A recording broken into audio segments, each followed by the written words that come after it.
அதுவும் அண்ணன் சுபவேந்தனுக்கு அவருக்கு பிடித்த கருப்பு சட்டையை போட்டு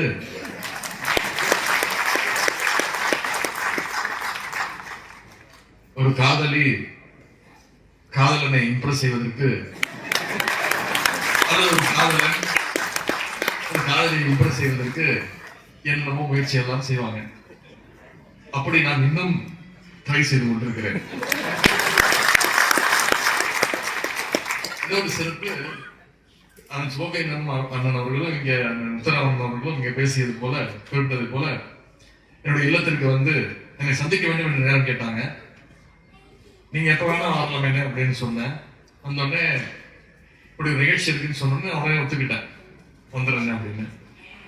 நேரத்தையும் அவங்களே குறிச்சாங்க. இன்னைக்கு நவம்பர் 14 குழந்தைகள் தினம்.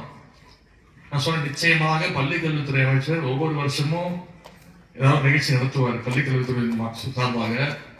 இந்த முறை அவர்கிட்ட சொல்லிடுங்க, நிகழ்ச்சியை காரைக்குடியில வச்சுக்க சொல்லுங்க, அப்படியே வந்து வசதியாக இருக்கும் அப்படின்னு சொன்னாங்க.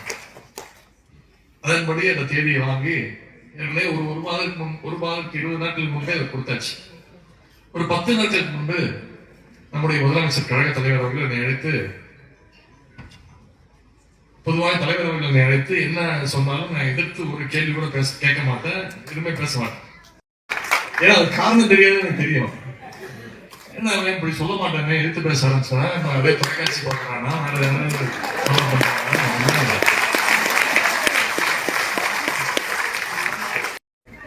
எதுக்கு அப்படின்னா, என்ன சொல்றீங்க,